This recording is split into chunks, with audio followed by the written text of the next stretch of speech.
ব্যবসা করা একটা ওয়ার্থওয়াইল জিনিস। মানে তুমি যাতে নামছো না ব্যবসা করলে, মানে তুমি ব্যবসা করলে যাতে বাঙালিরা হঠাৎ they became very anti business in their mind.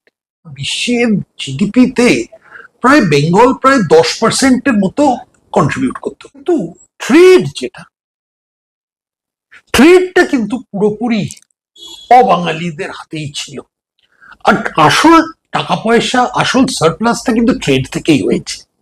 সেই কারণে পুঁজিটা অবাঙালিদের হাতে। সঙ্গে আজকে আছেন doctor Swapan Dasgupta, parliamentarian, historian, journalist, এবং ওনার সঙ্গে আমরা কথা বলবো বাঙালির ব্যবসা বাণিজ্য, তার ইতিহাস এবং তার ডিক্লাইন নিয়ে। তো আমাদের প্রথম প্রশ্নই হচ্ছে যে 1850s বা 1860s পর্যন্ত আমরা দেখছি যে কলকাতার যে কমার্শিয়াল ওয়ার্ল্ড, যে বাণিজ্যিক জগৎ, সেখানে পুরোপুরি বাঙালি ডমিনেটেড। অবাঙালি প্রেজেন্স কিছু, মানে মারোয়ারি প্রেজেন্স খুব লিমিটেড সেখানে। তারপর একটুখানি ডিক্লাইন হচ্ছে, বিজনেসম্যানরা অনেক বেশি জমিতে ইনভেস্ট করছে, এই জিনিসগুলো কিছুটা ডিক্লাইন হচ্ছে, মারোয়ারি প্রেজেন্স একটু খানিকটা বাড়ছে। তো এই সেকেন্ড হাফটা কি হচ্ছে 19th সেঞ্চুরির স্বদেশী আন্দোলনের আগে অবধি? আসলে যদি 1850s এর পর থেকে যদি জিনিসটা আমরা এক্সামিন করি তাহলে একরকমের ছবি আসে, কিন্তু তার একটু যদি আগে 100 বছর আগে থেকে দেখতে গেলে 1757 মানে পলাশীর সময় বা তার একটু আগে থেকে দেখতে গেলে একটা জিনিস দেখা যাবে যে সারা বিশ্বের জিডিপি বলতে, মানে সারা বিশ্বের জিডিপিতে প্রায় বেঙ্গল প্রায় 10%-এর মতো কন্ট্রিবিউট করতো। তার মানে হচ্ছে মানে one of the most developed areas of the whole world. মানে ব্যাকওয়ার্ড তো ছেড়ে দিন, ওটা হচ্ছে was the most developed area. আর তাদের মধ্যে কারা বাণিজ্য করতো? এটা মেনলি উইভিং, সুতির কাপড়, মসলিন, এইসব দিয়েই ওদের জিনিসটা ছিল। আর কারখানা, সেখানে যারাই তাঁতিরা যা থাকতে পারে, কিন্তু বাণিজ্যটা করতো একটা মিক্সচার ছিল, both Hindu and Muslim and হিন্দিভাষী বলতে পারেন। এই ধরনের সব থেকে বড় ব্যাংকার ওখানে ছিল জগৎ শেঠ। সে সারা বিশ্বের, মানে ওই কারণে তার নাম ছিল জগৎ শেঠ। তো ওটা জগৎ শেঠরা চিরকাল ওরা কিন্তু হিন্দিভাষী, মানে বাংলাভাষী লোক ছিল না। তো একটা বড় অংশ বাণিজ্যের দিক থেকে দেখতে গেলে, ট্রেডের দিক থেকে দেখতে, শিল্পের দিক থেকে দেখতে গেলে বাঙালিরা একটি অংশ নিত। তো এখন যে আপনার যে এটা অনুমান যে 1850-এর মধ্যে পুরোটাই ডমিনেট করতো বাঙালি, সেটা কিন্তু ঠিক না। কিছুটা বাঙালি ছিল, তাদের মধ্যে অনেকে মানে খুব নাম করা কিছু ছিল, দ্বারকানাথ ঠাকুর যেমন, তার অনেকগুলো এন্টারপ্রাইজ ছিল। আর তারা যারা জমিদারির সারপ্লাস থেকে তারা বাণিজ্যতে ইনভেস্ট করেছে, কারণ ততদিনে ইস্ট ইন্ডিয়া কোম্পানি হওয়ার কারণে বাংলার যে ইন্ডিজেনাস ইন্ডাস্ট্রি প্রায় সেটা ধ্বংস হয়ে গেছে। ওই 100 বছরের মধ্যে পুরো জিনিসটা ধ্বংস হয়ে গেছে। তখন একদম আরম্ভ করতে হলো একটা নতুন জিনিস দিয়ে। তো এই নতুন ইন্ডাস্ট্রি, যেখানে শিপিং ধরুন এই ধরনের আছে, ছোটখাটো কলকারখানা, এগুলো নিয়ে, সেগুলোর মধ্যে বাঙালিরা একটা বড় অবদান ছিল। কিন্তু ট্রেডটা কিন্তু পুরোপুরি অবাঙালিদের হাতেই ছিল। আর আসল টাকা পয়সা, আসল সারপ্লাসটা কিন্তু ট্রেড থেকেই হয়েছে। সেই কারণে পুঁজিটা অবাঙালিদের হাতে ছিল। আরেকটা জিনিস যেটা দেখতে হবে যে তখনকার দিনে বাঙালি অনেক জমিদার ছিল। মানে মেইন যে বাঙালি যে মানে তাদের ওয়েলথ জেনারেশন কোথা থেকে হতো? ওই পার্মানেন্ট সেটেলমেন্টের সারপ্লাসটা নিয়ে। কিন্তু সেটা কোথায় ইনভেস্ট হতো? বাঙালিরা খুব কম ইনভেস্ট করেছে বাণিজ্যতে, শিল্পতে, এতে বেশিটাই কি হয়েছে, তারা ফুর্তি করে চালিয়ে দিয়েছে। রিয়েল এস্টেট কিনেছে, এদিকে এদিকে ভালোভাবে বড় বড় বাড়ি অট্টালিকা তৈরি করেছে, সে গ্রামে করেছে বা কলকাতায় করেছে, সেই কারণে। তো সেটা কোনো একটা ভবিষ্যতের একটা প্রজন্মের জন্য ওটা খুব একটা কাজে দিল না। যাকে ইংরেজিতে বলে কনসপিকিউয়াস কনজাম্পশন, সেইটাই হলো। তো বাঙালিদের একটা এই শিল্প বাণিজ্য এর মধ্যে একটা কোনো যেন একটা কমি রয়ে গেল। এমনকি তখন রামদুলাল সরকার বা মতিলাল সেন এদের পরের জেনারেশনও খুব একটা ছিল ছিল। ছিল মানে আমি বলছি না যে হ্যাঁ। একদম বাঙালি নেই, অনেক ছিল। রামদুলাল সরকার, মতিলাল এরা খুবই ছিল। কিন্তু এটাকে মানে পুরো পার্সপেক্টিভটাকে দেখতে গেলে তিন রকম আছে। প্রথম হচ্ছে ইংরেজ, স্কটসরা, তারা একদম পুরোটা ডমিনেট করতো। দ্বিতীয়ত হচ্ছে যারা মানে ওদের বলা হতো আপ কান্ট্রি মার্চেন্টস, মানে যারা হিন্দি ভাষী বা ওই ধরনের, তারা একটা বড় অংশ। আর তৃতীয় ছিল বাঙালির। তো বাঙালির একটা ছোট অংশ ছিল, কিন্তু একটা বাট দে ওয়ার প্রেজেন্ট, মানে এমন যে না যে বাঙালি ছিল না। এখনকার দিনে অনেকে বলে যে বাঙালি এন্টারপ্রাইজ কোথায়, সেটা তখন ছিল না। বড় বড় বাঙালি ব্যবসাধার ছিল। এবার 1890s বা তার পরবর্তীকালে স্বদেশী আন্দোলন বা স্বদেশীর ওই ফেজটায় মডার্ন ম্যানুফ্যাকচারিং এবং ইন্ডাস্ট্রিতে বাঙালিরা এত বেশি এলো কি করে? শিক্ষিত বাঙালি মানে ওই সময়টা কি হচ্ছে? কথা, বাঙালিদের তখন একটা দিক হলো যে কাল্টিভেশন অফ সায়েন্স, এইটা একটা বড় একটা আন্দোলন হিসেবে ধরা যায় শিক্ষিত জগতের মধ্যে, যে বাঙালিরা বিজ্ঞান, টেকনোলজি এইসবে এবং জগৎ পাশ্চাত্য কালচারের ওই দিকটা ওরা নিজেরা কিরকম ভাবে অ্যাপ্রোপ্রিয়েট করতে পারে। আর এটার সব থেকে বড় ইন্সপিরেশন ছিল পশ্চিমের দেশ ছিল না, কিন্তু জাপান। সব থেকে বড় ইন্সপিরেশন ছিল জাপান, সেইটাই হয়েছিল এখানে। আর এখন তো এই যে এটা দেখা যায় সেই সময় যে স্বদেশী মুভমেন্ট 1905 সালে আরম্ভ হলো, ফর্মালি যেটাকে বলা যায়। কিন্তু এই স্বদেশী মুভমেন্টের কারণে অনেকে ইংরেজ দ্রব্য বহিষ্কার করো, এইসব করো, নিজেদের মানে ইন্ডিজেনাস ইন্ডাস্ট্রি তৈরি করো, সেগুলো একদমই কিছু ছিল না, সেগুলো থেকে আরম্ভ করো, সেরকম একটা আন্দোলন আরম্ভ হয়েছিল। কিন্তু তার সঙ্গে সঙ্গে বাঙালি মেধাবী ছাত্রছাত্রীরা যাতে বিদেশে গিয়ে একটা সায়েন্স আর টেকনোলজির তার একটা ওরিয়েন্টেশন পায়। অনেক রকমের সংস্থা ছিল যারা ওদের স্কলারশিপ দিয়ে বিদেশে পাঠানো। আমার নিজের ঠাকুরদা খগেন্দ্রচন্দ্র দাস, উনি ওই সময় স্ট্যানফোর্ড ইউনিভার্সিটির একটা one of the first graduates. ওনার প্রথমে ইনিশিয়ালি ওখানে অব্দি যাওয়ার জন্য যে স্কলারশিপটা পেয়েছিলেন, ওটা একটা ইন্ডিয়ান কি ইনস্টিটিউট কাল্টিভেশন অফ সায়েন্স ওরকম একটা ধরনের একটা বডি থেকে তারা, কি যেটা যাদবপুরে আছে এটা না, কিন্তু একটা ওর ধরনের একটা সংস্থা ছিল, ছোটখাটো সংস্থা। তাদের কাজ ছিল মানে ওই নামটা হয়তো মোটামুটি এক, কিন্তু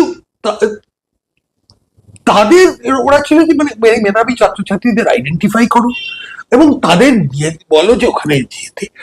আর দুরকম ছিল, একটা ধরনের লোক ছিল যারা ডাক্তারি এই করতো, তারা মেনলি ইউকে তে যেত, মেনলি স্কটল্যান্ডে গিয়ে পড়াশোনা করতো। আর আরেকটা ছিল যারা ইঞ্জিনিয়ারিং করতো, তারা জার্মানিতে যেত। মানে ইউনাইটেড স্টেটসে অত খুব একটা বেশি ছিল না তখন। ইউনাইটেড স্টেটসের অনেক ধরনের মানে রেশিয়াল লজ টজ অনেকগুলো ছিল, তাই জন্য অনেক রকমের বাধা ছিল। কিন্তু এই তিন ধরনের, তাই জন্যে 1905 থেকে যদি 15-তে দেখা যায় মানে প্রসিদ্ধ যারা যে বাঙালিরা যারা মানে এদের একটা নাম টাম করেছিল, একদিকে হচ্ছিল ডাক্তার, আরেকদিকে হচ্ছে ইঞ্জিনিয়ার, আর তারপরে একটু ক্ষুদ্র যারা কেমিক্যাল সায়েন্টিস্ট এইসব ছিল। কেমিক্যাল সায়েন্টিস্টরা বেশি এই মানে একটা গুরুত্ব পায় আচার্য প্রফুল্লচন্দ্র রায়ের কারণে। আচ্ছা, তখন ফার্মা এবং এফএমসিজি এই যে সেক্টরগুলো, এটাতে এত বেশি বাঙালি ছিল কেন? ওটাও কি বেঙ্গল কেমিক্যালসেরই এফেক্ট নাকি? ওটাও কিছুটা তার মধ্যে কেমিক্যাল, মানে ওই যে মানে ওষুধ। দেখুন, একটা জিনিস যে বাঙালি হোমিওপ্যাথি, আয়ুর্বেদিক, হোমিওপ্যাথিটা জার্মান জিনিস, কিন্তু ওটাকে বাঙালি বাঙালি ইনস্টিটিউশনটাকে বাঙালি করে দিয়েছিল। কিন্তু আয়ুর্বেদিক ওষুধ তৈরি করাতে একটা কিন্তু বড় একটা ইন্ডাস্ট্রি ছিল। বৈদ্যরা এখানে মানে বৌদ্ধদের তার মধ্যে ছিল, ওই যে গুপ্ত ফ্যামিলি ছিল তারা। তাছাড়া এই যে এই একটা কানের ওষুধ ছিল, কিওকার্পিন ছিল, তারপর কোন ধরনের ম্যালেরিয়ার বিরুদ্ধে যে মেডিসিন গুলো, কুইনিন গুলো, সেগুলো ওই থেকে এসছিল। মোটামুটি একটা একটা ট্রেডিশন একটা চলে এসছিল, সেটা থেকেই ফার্মা জিনিসটা ইভলভ করলো। সেটা থেকে ডাইরেক্টলি একটা লিঙ্ক দেখা যাচ্ছে। এই ফার্মা যে একদম মানে হঠাৎ উঠে উঠলো তা না, there was always a base, একটা বেস ছিল। মানে ট্র্যাডিশনাল মেডিসিনটাকে মডার্নাইজ করে। ট্র্যাডিশনাল মেডিসিনের একটা বেস ছিল, সেটার সঙ্গে এখন নতুন ওখানকার ওয়েস্টার্ন অ্যালোপ্যাথিক মেডিসিনের একটু যোগাযোগটা এলো। আচ্ছা, আপনার ঠাকুরদার কথা বললেন, ক্যালকাটা কেমিক্যালস কিভাবে শুরু হয়েছিল তখন, ওই জার্নিটা যদি একটু বলেন। এটা ওনার কাছে উনি যখন কি বলে স্ট্যানফোর্ড থেকে এখানে মানে ভারতবর্ষে ফেরত এলেন, তখন প্রথমে উনি বিই কলেজ, মানে বেঙ্গল ইঞ্জিনিয়ারিং কলেজ শিবপুরে, লেকচারার দেয়, টিচার দেয়। কিন্তু তার সঙ্গে উনি অনেক রাজনীতির আন্দোলনের মধ্যে মিশে গেছিলেন, তো রাতারাতি ওনাকে ওখান থেকে বহিষ্কার করে দেওয়া হলো। আচ্ছা, বিই কলেজ থেকে। তখন অন্য কি করবে, ইনস্টেড অফ অন্য আরেকটা চাকরি ওখান থেকে মানে আবার শিক্ষার জগতে ফেরত না গিয়ে, উনি আরো তার সহযোগী দুজন ছিল। একজন ছিল বীরেন্দ্রনাথ মৈত্র বলে, আরেকজন ছিল, একজন ছিল রাজেন্দ্রনাথ সেন। তিনজনে মিলে তারাও মানে এই একজন রাজেন্দ্রনাথ সেন একটা লেকচারার ছিল কোনো কেমিস্ট্রিতে কোনো একটা ইউনিভার্সিটিতে হয়তো, আর বীরেন মৈত্র এখানে ওনার সঙ্গে এই তিনজনে মিলে ক্যালকাটা কেমিক্যাল আরম্ভ করে। ওটা একটু ছোট, কিন্তু এটা জিনিসটা দেখতে হবে যে এটার মধ্যে স্বদেশী আন্দোলন আর একটা রাজনৈতিক ইন্সপিরেশন খুব বড় কিন্তু ছিল। এটা শিওরলি একটা পিওরলি যে একটা মানে কমার্শিয়াল ব্যাপার, বিজনেস এন্টারপ্রাইজ, সেটা ছিল না ওদের কাছে। একটা ছিল, ফার্স্ট হচ্ছে যে আমরা দেশি জিনিস তৈরি করব, দ্বিতীয় হচ্ছে বাঙালিদের এখানে চাকরি দেব, যাতে ওই কেরানিগিরি থেকে ওরা অন্য জিনিস করতে পারে, মানে একটা বিজনেস ওরিয়েন্টেশন করতে পারে। আমার ঠাকুরদার মা কংগ্রেসের সঙ্গে খুবই যুক্ত ছিল, মোহিনী দেবী বলে। উনি মানে যখন 21 সালে অসহযোগ আন্দোলন আসে, তখন সিয়াদ দাসের ওয়াইফ বাসন্তী দেবীর সঙ্গে one of the first people to মানে কোর্ট অ্যারেস্ট ওই সময়। তো ওই পরিবারটা আমাদের মানে ওই ধরনেরই ছিল। আমার আরেকজন পিসি, আমার বাবার পিসি ছিলেন প্রভাবতী দেবী, উনি ওয়ান অফ দ্য মানে মহিলা, উনি হাইডেলবার্গ থেকে প্রথম মানে বাঙালি মহিলা যিনি পিএইচডি করেছিলেন। পরে উনি শ্রমিক নেতা হয়ে গেছিলেন, একটু মানে বাম ঘেঁষা, বিপ্লবী ঘেঁষা হয়েছিলেন, কিন্তু উনিও ছিলেন। তার মানে যে বলছি যে পরিবেশটা কি ধরনের পরিবেশ বাড়ির মধ্যে ছিল, সেটা হচ্ছে মানে it was not a business family, it was a political family, যেটা বিজনেসের মধ্যেও ছিল, যে বিজনেসটা ছিল was part of their politics. শুধু যদি নিছক বিজনেসম্যান হতো তাহলে হয়তো ওষুধ ইম্পোর্ট করে হয়তো সেটা তাহলে পরে ট্রেডিং করে অনেক কিছু সুবিধা ছিল, সেরকম ছিল না। আরেকটা জিনিস ছিল প্রফিট মোটিভটা, এটা আমরা পরে এটা নিয়ে অনেক ভুগতে হয়েছে ওদের। প্রফিট মোটিভটা ওদের কাছে সব থেকে বড় জিনিস ছিল না। প্রফিট মোটিভের চেয়েও বেশি হচ্ছে কত বেশি লোককে চাকরি দিতে পারে। তাই জন্য অনেকটা ইনএফিসিয়েন্সি হয়তো ওটার মধ্যে নিয়ে নিয়েছিল, কারণ আসল উদ্দেশ্যটা তো অন্য। হ্যাঁ, মানে ইট ওয়াজ নট, আমি যে কথাটা বলতে চাই যে it was not a purely business enterprise. এইটার সমস্যাটা হলো কখন? এটার সমস্যাটা হলো 60-এর দশকে, যখন একটা এখানে একটা পরিবেশটা একটা মানে অন্য ধরনের একটা রাজনৈতিক পরিবেশ এসে গেল। আর তখন সেই ধাক্কাটা সামলানোর জন্য যে কুশনিংটা দরকার, সেই কুশনিংটা ছিল না ওদের। কেন ওরা মানে ওভারওয়েট একদিক থেকে দেখতে গেলে। তা এই যে স্বদেশীর ফেজটা, এটা 50s থেকে 80s এর মধ্যে বা ডিক্লাইন হতে আরম্ভ কেন করলো? এটা নেহেরুর পলিসি, কমিউনিজম কি কি ভূমিকাতে আছে? ডিক্লাইন করলো তা আমি বলবো না। কিছুটা আমি যে কথাটা বলবো সেটা হচ্ছে যে অনেক রকমের ভারতীয় এন্টারপ্রাইজ, মানে এই যে 5 ইয়ার প্ল্যানস গুলো হলো, তার মধ্যে ভারতীয় এন্টারপ্রাইজ অনেকগুলো ছিল। কিন্তু যে ধরনের সারপ্লাস টাকা পশ্চিম ভারতে ছিল, মুম্বাই মানে বম্বের মধ্যে যারা যেসব মানে পার্সি, গুজরাটি এন্টারপ্রাইজ, আর তাছাড়া তারা একটা বড় ক্ষেত্রে ওখানে একটা ইন্ডাস্ট্রিতে ইনভেস্ট করেছিল। যেমন টেক্সটাইল ইন্ডাস্ট্রিটা একটা বড়, তাছাড়াও অনেকগুলো লাইট ইঞ্জিনিয়ারিং করছিল। আর তাছাড়া বড়দের দেখতে গেলে ওয়ালচাঁদ, নিরাচাঁদ ধরা বড় ইঞ্জিনিয়ারিং, গাড়ি manufacturing, aircraft manufacturing, ship building, ওইসবের দিকেও চলে গেছিল। মানে একটা বড় এখানে পূর্ব ভারতে প্রথম কথা হলো যে মেইন ইন্ডাস্ট্রিটা ছিল ইংরেজদের হাতে, স্কটস ইংরেজ, ওই ধরনের মানে ম্যানেজিং এজেন্সি গুলোকে তাদের হাতে মেইন জিনিসটা ছিল। তারা অতটা তখন স্বাধীনতার পরে ওদের পুরো পশ্চাৎটা হয়ে গেল ডিফেন্সিভ। ওরা ঠিক মাল্টি ন্যাশনাল, আজকালকার যে মাল্টি ন্যাশনাল তাদের যা ফিলসফি, ওদের সে ফিলসফিটা ছিল না। ওরা তখন যেমনি করে হয়ে ওদের নিজেদের প্রফিট ম্যাক্সিমাইজেশন করে চালাতে হচ্ছিল। আর পরে এক এক করে চলে গেল আর ওগুলো বিক্রি করে দিল মেনলি টু দোজ পিপল যারা আগে ট্রেডার ছিল, বড় বাজারের মার্চেন্টস টার্চেন্টস, এদের কাছে বিক্রি করে দিল। তাদের মধ্যে কেউ কেউ চালালো, কেউ কেউ বাড়ালো, কিন্তু অনেকে ওটাকে অ্যাসেট স্ট্রিপিং করে দিল। বাড়ায় মানে মানে যে ফর ইনস্টেন্স আফটার অল এটাও দেখতে হবে যে বিড়লা এখানে অনেক ইনভেস্ট করেছিল।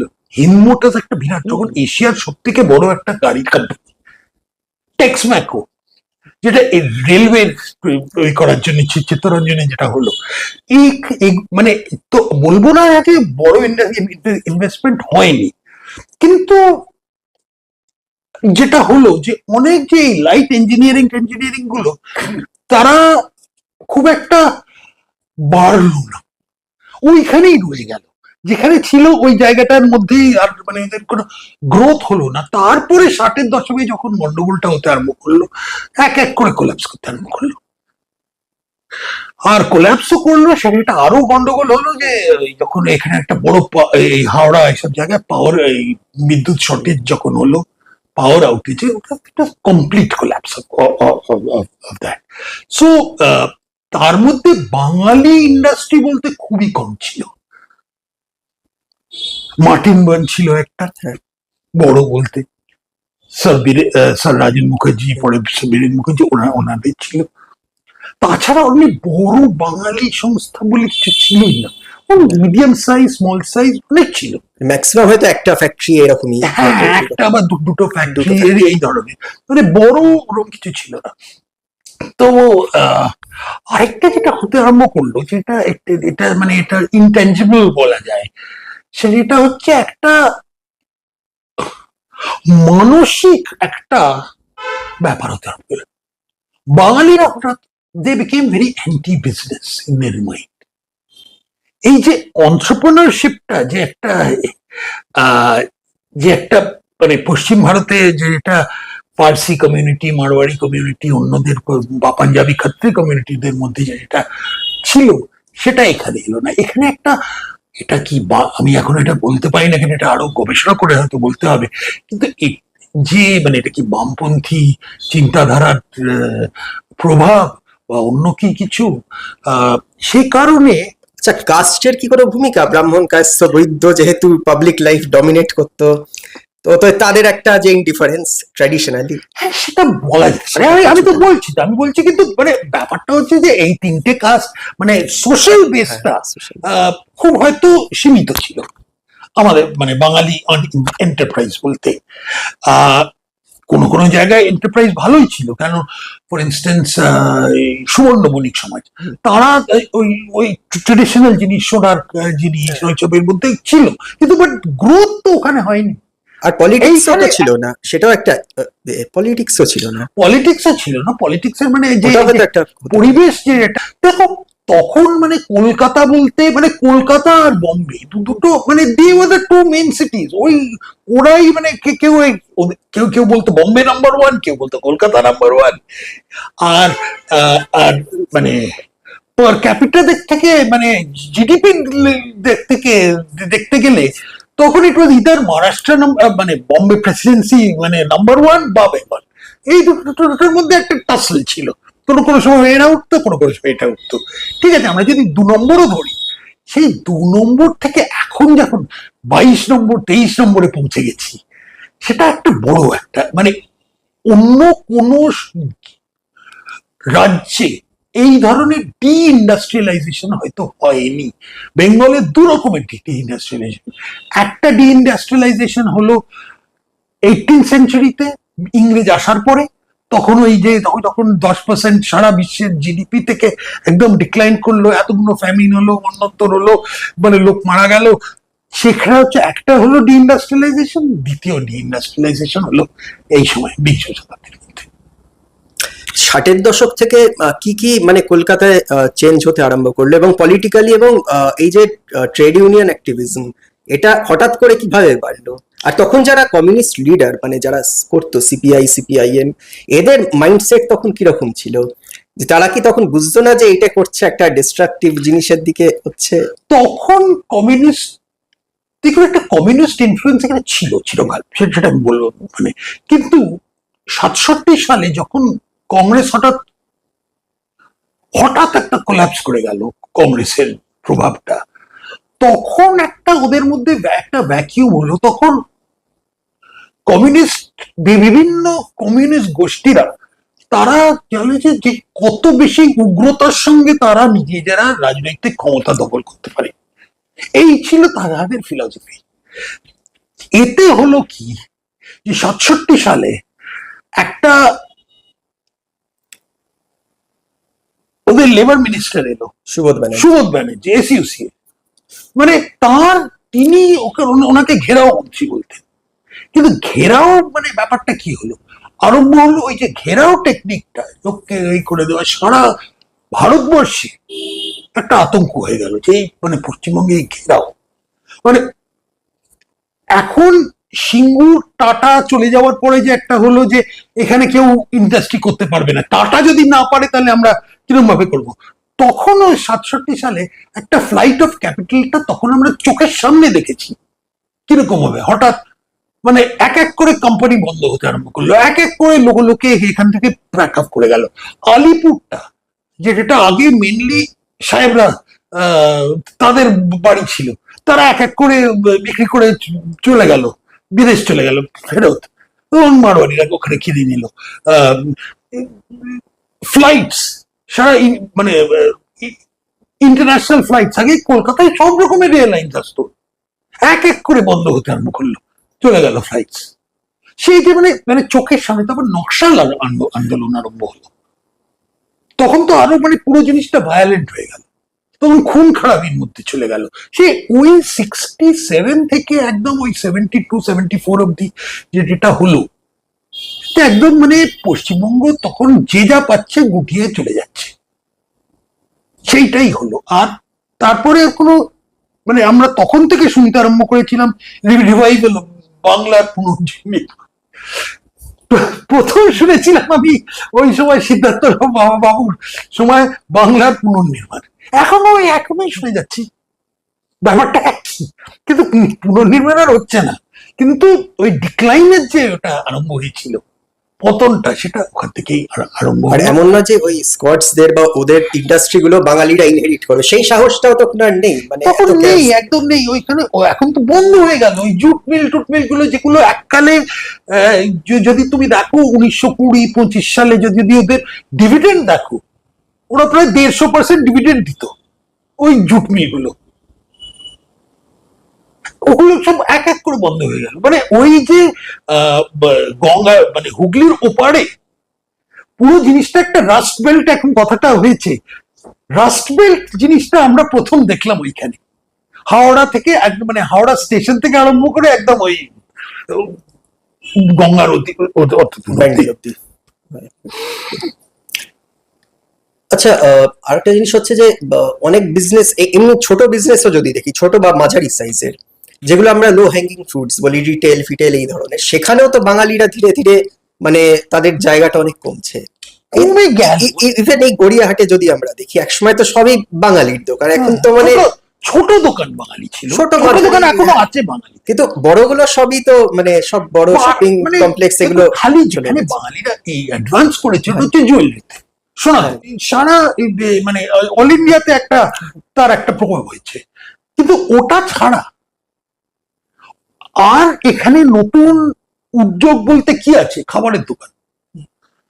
মানে মানে food is the biggest expanding industry in Bengal. কিন্তু এই যে রিটেলটা সেটাও কমে গেছে। আর তাছাড়া অনেক পুরনো পুরনো বেঙ্গলি মানে ব্র্যান্ড ট্যান্ড যেগুলো ছিল সব আস্তে আস্তে বন্ধ হয়ে গেল। ওই ট্রেড ইউনিয়নের ওতে পুরো ধাক্কাটা সামলাতে পারলো না। এগুলো এক এক করে মানে আচ্ছা, ফ্যামিলি বিজনেস যেহেতু হতো, তো জয়েন্ট ফ্যামিলি সিস্টেম ভেঙে যাওয়া, এটাও কি একটা হলো যে ওই পারিবারিক মানে ওই লিগ্যাল কেস? হ্যাঁ, অনেক জায়গায় হয়েছে, অনেক জায়গায় হয়েছে, কিন্তু ওটা অত বড় একটা এই ছিল না। কিন্তু পুরো পরিবেশটা একটা বিষাক্ত হয়ে গেছিল, মানে যে মানে এখন ডিক্লাইন, এটা লোকেদের মানে একটা একটা মানে ব্যবসা করার একটা ইন্টারেস্ট আছে, তার রিটার্নস পাওয়া যাবে এই জিনিসটা, যে একটা একটু একটু গ্ল্যামারও থাকতে হবে ব্যবসার মধ্যে, সবকিছুই একটা দরকার, সেগুলো সব চলে গেল এই পশ্চিমবঙ্গ থেকে। আর বাঙালি সমাজের মধ্যে ওটা খুব বেশি করে হলো। তো একটা তখন যেটা হলো যে যে যা পাচ্ছে বাঙালিরা ওয়ান ওয়ে টিকিট নিয়ে আরম্ভ করলো। যারা মেধাবী তারা ওখানেই ওই আমেরিকা চলে গেল, বোম্বে চলে গেল, এখানে সারা ইন্ডিয়ার মানে নতুন ম্যানেজমেন্ট কাডার বলতে যেগুলো হচ্ছে বাঙালিরা তার একটা বড় অংশ এখনো আছে, কিন্তু নট অ্যাজ অন্টারপ্রেনার্স। আচ্ছা, আর একটা জিনিস হচ্ছে যে এই যে শিক্ষিত বাঙালি যে মানে বিজনেস করতে চায় না, এই ব্যাপারটা এটা অন্য, আচ্ছা কলকাতায় তো মারওয়াড়িরাও ছিল, তো তারা কমিউনিজম এর দ্বারা তো একদমই ইনফ্লুয়েন্স হয়নি। তারা হয়নি। মারওয়াড়িদের একটা কমিউনিটি স্পিরিট ছিল, ওরা নিজেরা মানে মারওয়াড়িরা যেটা মানে আমি মারওয়াড়ি সমাজকে আমি খুবই রেসপেক্ট করি। কি কারণে? যে ওরা ট্রেড থেকে আজকে ইন্ডাস্ট্রিতে চলে গেল। তারপরে যখন আইটি এলো তখন অনেকে বললো যে দেখো এখন আর ওই ট্রেডিশনাল ওরা পারবে না, এখন যারা হচ্ছে ওই তামিল ব্রাহ্মণ এরা সব ওই আইআইটি এরা, কিন্তু এখন যেসব মানে আইটি ইন্ডাস্ট্রি যেগুলো করা হচ্ছে সেগুলো কিন্তু ওই পুরনো মারওয়াড়ি এবং বানিয়া আগরওয়াল গোয়েল ওইসব ওরাই কিন্তু চালাচ্ছে। তো ওদের যে সুন্দরভাবে যে ট্রানজিশনটা করেছে সেটা একটা কিন্তু মানে আমি মনে করি যে এটা একটা বড় অ্যাচিভমেন্ট, এটা একটা মানে প্রেজ ওয়ার্দি খুব ব্যাপারটা। তো মারওয়াড়িরা সার্টেনলি আরেকটা জিনিস, ওরা কলকাতা ছাড়েনি, ওরা এক্সপ্যানশনটা হয়তো কলকাতার বাইরে করেছে, কিন্তু এখানে যতটুকু সম্ভব ওরা ধরে রেখেছিল। আর পার্টিকুলারলি অনেক ইংরেজ ব্র্যান্ড গুলোকে ওরা নিল, তাদের মধ্যে কিছু বন্ধ করে দিয়েছিল, কিন্তু আছে মানে আফটার অল সিএসসিও তো চলছে, এগুলোও চলছে। তাছাড়া আবার কোনো কোনো জায়গায় একটা দুটো সেগুলো মানে ইঞ্জিনিয়ারিং ব্র্যান্ড গুলো আছে একটা দুটো জায়গায়। টি গার্ডেন্স গুলো কিছুটা চলছে, আবার কিছুটা চলছেও না, কম এখন। মানে ব্যাপারটা হচ্ছে বাঙালি এদের মধ্যে প্রায় দেখুন ইভেন চা বাগানেও দেখতে গেলে ওই লক্ষ্মীটি হচ্ছে সব থেকে বড়, যারা মাকাই বাড়ি রুদ্র চ্যাটার্জি, ও হচ্ছে মানে এক্সেপশন একটা একদিক থেকে। তা না হলে এখনো তো মানে খুব ভালো ছোটখাটো ফ্যামিলি বিজনেসেস আছে। মিষ্টির দোকানে বলরাম, আমার বাড়ির পাশেই আছে, খুব ভালো চলছে বলরাম মল্লিক, কিন্তু ছাতার আছে মহেন্দ্রলাল দত্ত, খুব ভালো, একটু ভালো ছোটখাটো বিজনেস, কিন্তু প্যান ইন্ডিয়া প্রেজেন্স নেই। প্যান ইন্ডিয়া প্রেজেন্সটা নেই। আর আমার মনে হয় যে একটা পরিবেশ একটা তৈরি করতে হবে যেখানে প্রথম কথা লোকেরা ভাববে যে ব্যবসা করা একটা ওয়ার্থ ওয়াইল জিনিস, মানে তুমি যাতে নামছো না ব্যবসা করলে, মানে তুমি ব্যবসা করলে যাতে উঠছো, সেই জিনিসটা যদি আমরা আরেকবার মানে আনতে পারি আমাদের মধ্যে, বাঙালি সমাজের মধ্যে, আর পার্টিকুলারলি বাঙালি ইন্টেলেকচুয়ালসদের মধ্যে, কেন তারা মনে করে এটা, দেখুন ফিল্ম ইন্ডাস্ট্রি যদি ওটা একটা ইন্ডাস্ট্রি, কিন্তু তেলেগু আর বাংলা মোটামুটি একই ধরনের নাম্বার অফ পিপল, যারা তেলেগু বলে তারা একই রকম নাম্বার বাংলা বলে।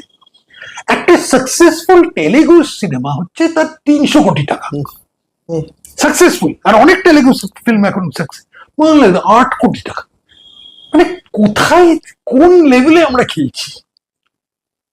আচ্ছা, কমিউনিস্টদের ব্যাপারে একটা শেষ প্রশ্ন, সেটা হচ্ছে যে কমিউনিস্টরা তো একটা রিজিওনাল একটা তারা ছিল যে বাংলার বঞ্চনা, আমরা বাঙালিদের দল, বাঙালি ইন্টারেস্ট, এইরকম একটা ক্লেম করতো তারা। কিন্তু বিজনেসের ক্ষেত্রে যদি দেখি 80s বা 90s যখন কলকাতায় কিছু তো বিজনেস এক্সপ্যান্ড হয়েছে, ছোট বিজনেস, প্রাইভেট হসপিটাল, স্কুল, অমুক তমুক, রিটেল, এইগুলোর এক্সপেনশন, কিন্তু সেইগুলো এক্সপ্যানশন সবই অবাঙালিদের হাতে, এবং কাইন্ড অফ যে প্যাট্রনেজ সিস্টেম যেটা আমরা বলি, যে জমি দেওয়া, দিয়ে দেওয়া, সেইগুলো ওদেরকেই দিয়েছে। মানে এটা কেন, সিপিএম এর কিরম ছিল যে বাঙালি বিজনেস খুব একটা আমরা প্রমোট করবো না, ওই পূর্ণেন্দু চ্যাটার্জি এরকম এক দুটো এক্সাম্পল এক্সেপশন যদি দিই, তাহলে ওদের কি ছিল যে বাঙালি বিজনেস কমিউনিটি আমরা অ্যাজ সাচ প্রমোট করবো না, হয়তো পলিটিক্যালি থ্রেট হতে পারে বা কিছু হতে পারে, আমি ঠিক মানে বলতে পারবো না যে ওরা মানে মানে বাঙালিদের বিরুদ্ধে ডিসক্রিমিনেট করেছে, সেটাও বলতে পারবো না। ওরা বিজনেসের এগেইনস্টেই, ওরা দেওয়ার অ্যান্টি বিজনেস। আর যখন ওরা মানে ওদের জ্ঞান হলো যে বিজনেস ছাড়া কিছু করা যাবে না, তখন হয়তো বড্ড দেরি হয়ে গেছে। বুদ্ধদেব, বুদ্ধ ওনার লাস্ট কত বছরে চেষ্টা করেছিলেন, কিন্তু তারপরে পার্টি মানে যে আসছে তাকেই আর কি জমি দেওয়া সব, কিন্তু পার্টি তখন দেওয়ার মানে তখন যেখান থেকে পারো জমি তোলো, এই করো, এই ওই আগে যখন 1980 সালে ওদের পুরো ফোকাস ছিল হলদিয়া পেট্রোকেমিক্যাল হবে, হলদিয়া পেট্রোকেমিক্যাল একদম মানে একটা ম্যাজিক ওয়ান্ডের মতো সারা বাংলাকে একদম পরিণত করে দেবে একটা ইন্ডাস্ট্রিয়ালাইজ স্টেট। ওরকম হয়নি, আলটিমেটলি নাথিং হ্যাপেন্ড, কিছুই হয়নি। তো আর আরেকটা ওদের থিওরি ছিল যে পুরো এগ্রিকালচারাল যদি গ্রোথ হয়, এগ্রিকালচারাল এক্সপ্যানশন হবে, সেটা থেকেই ইন্ডাস্ট্রি আবার ফ্লাওয়ার করবে, সেটাও হলো না, এইটার আলাদা। তাই জন্য সারা ভারতবর্ষে 1980-85 পর থেকে একটা গ্র্যাজুয়ালি একটা রিভাইভাল, মানে প্রাইভেট সেক্টর লেড রিভাইভাল যেটা আরম্ভ হলো, সেটা পরে 91-এ মনমোহন সিং এর বাজেটের পর থেকে জিনিসটা আরো দ্রুত গতিতে এগিয়ে গেল।